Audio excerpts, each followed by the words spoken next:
eu posso fazer esse projeto por molde e eu posso fazer ele do jeito que a gente vai fazer, que é um jeito mais convencional.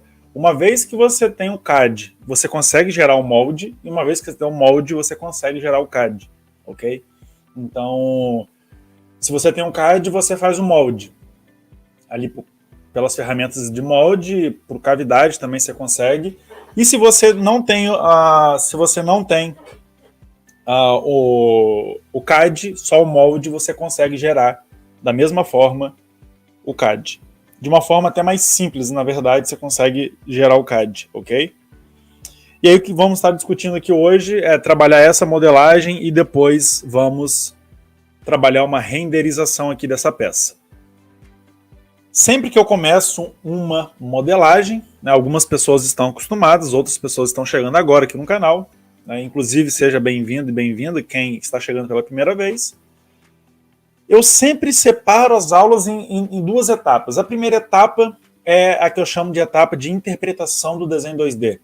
Né? Ela é uma etapa que faz parte da metodologia, e o porquê que existe essa etapa, justamente para a gente conseguir entender o nosso problema macro. Né? Porque a maioria dos erros que acontecem numa modelagem é no esboço. O que faz você ter esse erro no esboço, às vezes, é a falta de clareza do seu problema. Né? Bom, às vezes eu estou com uma caixa aqui, ok. Mas se eu não fico atento, por exemplo, com esse 0,5 graus na hora de eu trabalhar a extrusão, ela vai com erro. Ok?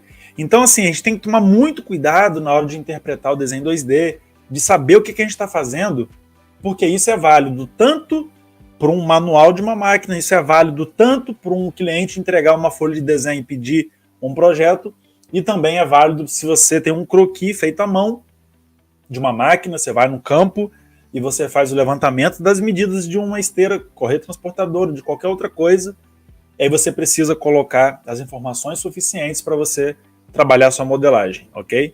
É assim que eu faço, por exemplo, né, se eu tenho uma demanda numa empresa, igual eu postei nos stories que eu passei para os meus alunos trabalharem a modelagem, e aí eu vou na empresa, faço todo o levantamento, faço todas as medidas, tiro tudo na mão, desenhando na mão, não sou expert em desenho, e aí depois a gente traz para o computador e dá vida ali àquele projeto. Só que isso tudo está dentro da interpretação do desenho 2D. Às vezes parece óbvio para algumas pessoas, só que, por incrível que pareça, de 80% a 90% do erro dos projetos estão nessa etapa. O cara não interpreta o desenho da forma correta, ele abre o software, ele começa a modelagem, e no final tem um erro de 0,5 milímetros. Ele manda fabricar, gastou dinheiro, gastou tempo, esse projeto retorna para ele ou para a empresa dele, e na hora que vai montar, a peça não encaixa no equipamento, a peça não encaixa no lugar que ela deveria encaixar. E aí, bom, começa a surgir culpas, né? O cara começa a terceirizar culpas, que a empresa é uma porcaria, porque isso e aquilo. Na verdade, às vezes, a maioria dos erros estão no próprio projeto que ele fez. Né? Eu falo isso com tanta propriedade porque eu reviso projeto de pessoas ao longo da semana.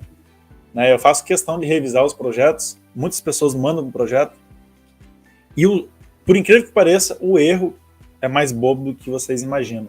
Esboço, é peça penetrando em outra peça, é casa decimal, então tem um erro ali de 0,05, que não consegue definir relações de concêntrico, ok? Então o problema é mais, o buraco é mais embaixo.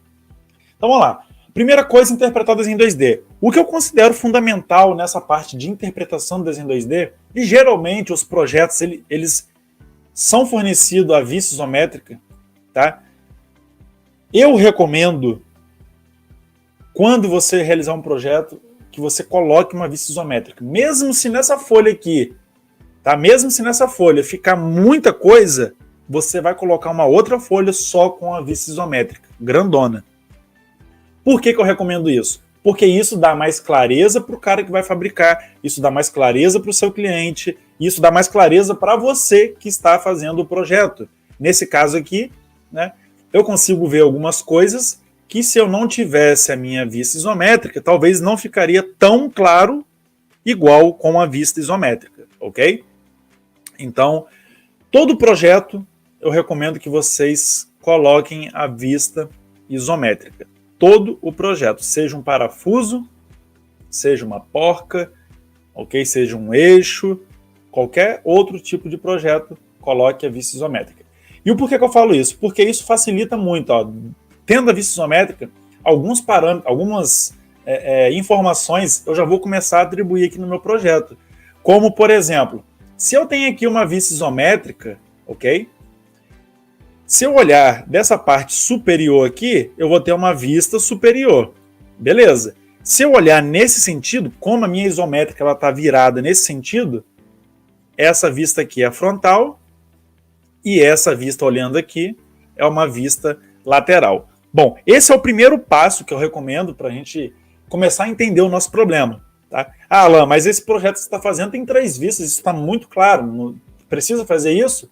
Eu recomendo que sim, porque isso você vai criando a sua mentalidade do projeto, você vai criando um hábito, tá? Porque isso aqui é um hábito. Às vezes a pessoa está na correria e ela acaba pulando, acaba ficando um pouco ansiosa para fazer o projeto e acaba pulando essas etapas. Então é você criar o hábito de sempre querer identificar quais vistas você está trabalhando. Tem projetos que é simples, tem projetos que não é simples. Tem vários detalhamentos, várias informações de solda, várias informações de fabricação, e isso ajuda muito. Então, ó, eu tenho uma vista isométrica, da vista isométrica agora eu tenho uma vista superior, tenho uma vista frontal e uma vista lateral. O próximo passo é eu identificar isso no meu desenho, na minha folha, ok? Não necessariamente vai ter uma vista superior, ou vai ter uma vista frontal, ou vai ter uma vista lateral. Só que o ponto inicial, eu sempre coloco essas 3 vistas.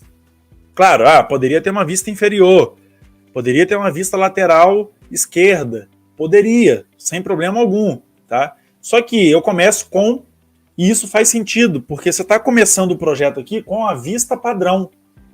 Todo software ele tem os planos padrões, o SolidWorks, frontal, lateral e direito, que são os planos que a gente cria lá dentro. E a partir desses planos, a gente começa um projeto com esses planos, ok?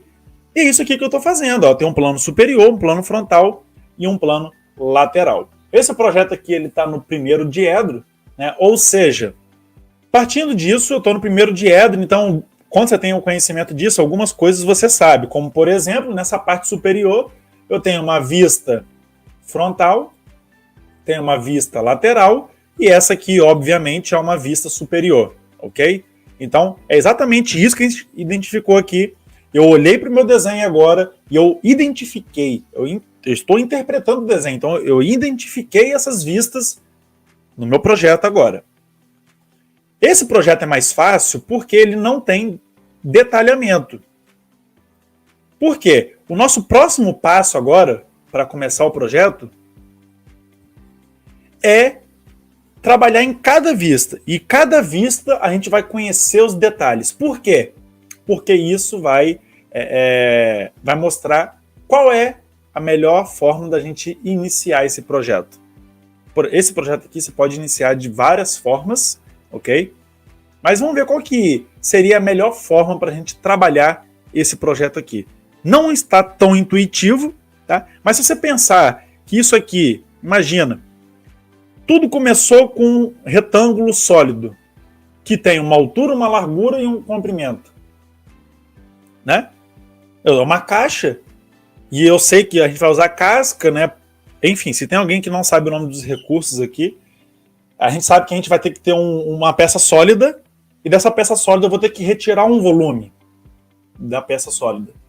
E para a gente trabalhar essa modelagem, a gente pode começar por outros caminhos. Como eu falei, a gente pode ter um molde, e do molde eu faço a caixa. A gente pode ter a caixa sendo feita em chapas metálicas, assim como eu posso ter a caixa fazendo em superfície. Não tem problema. Só que eu vou fazer da forma convencional. Eu vou usar recursos convencionais aqui para a gente trabalhar essa caixa. E aí, seguindo essa vertente que eu identifiquei as vistas e agora eu vou focar em cada vista para conhecer os detalhes, porque isso vai facilitar na hora que a gente abrir o software para, de fato, começar a nossa modelagem, eu vou focar nessa vista lateral aqui. E aí não tem uma ordem, você pode começar pela vista superior, você pode começar a interpretar pela vista frontal ou pela vista lateral. Tá? Não tem uma norma que diz isso, e na minha metodologia eu deixo isso muito aberto para você escolher qual caminho você quer seguir, né? Se é nesse sentido ou se é nesse sentido. Só que o fato é, eu não recomendo que você comece pelos detalhes. Por exemplo, você tem um corte de seção aqui numa folha, nessa vista. Você vai começar pelo corte de seção? Não recomendo. Eu recomendo você começar do básico e depois você ir conhecendo ali o que de fato é o seu projeto, beleza? Então, ó, vista lateral. O que eu tenho de informação aqui? Né? Medidas, espessura. Então, a nossa chapa, a nossa caixa vai ter essa espessura aqui, de 5. É uma informação importante, porque agora eu sei que quando eu for trabalhar uma casca, quando eu for trabalhar essas abas aqui, ó, que vão proporcionar um reforço para a caixa, eu já sei que eu vou trabalhar com essa espessura. O distanciamento aqui, ó, 20, 80, ok. Então, de uma forma bem clara, eu sei que eu vou ter que trabalhar planos em diferentes níveis, tá? Vai trabalhar planos aqui em diferentes níveis. E agora uma coisa que chama atenção. Aqui são medidas de posicionamento de rasgo, isso aqui tudo é bem explícito aqui, não tem nada de pegadinha, não tem nada de difícil aqui. Porém, uma coisa que a gente tem que tomar atenção agora é o seguinte. Repara que eu tenho uma variação de 1 grau de um lado para o outro, ou seja, eu tenho meio grau de um lado e meio grau do outro lado. Então aqui é 90,5. Tá? Então eu tenho aqui entrando 90,5. Ok? Eu tenho essa diferença e somando os dois lados aqui, ó, vai dar a diferença de 1 grau. Ou seja, a distância superior aqui para cá é menor que daqui para cá. Beleza? Então, eu já consegui identificar nessa vista. E uma coisa importante eu consigo ver aqui. Olha só, hein? 280 e 250. Lembra que eu falei que, bom, se eu vou desenhar um caixote igual esse aqui, por exemplo, uma caixa igual essa aqui, eu posso muito bem começar desenhando da base e eu faço um cubo, um retângulo, né, um paralelepípedo, que tem um comprimento, uma largura e uma altura. Ou seja, duas informações importantes já estão aqui, ó, 280 e 250. Eu tenho a largura e eu tenho a altura. Quando eu olho a minha vista frontal, eu tenho o comprimento, 500. Beleza, então já tá ficando mais claro por onde que eu vou começar esse projeto, né? Porque a gente vai fazer isso aqui, ó.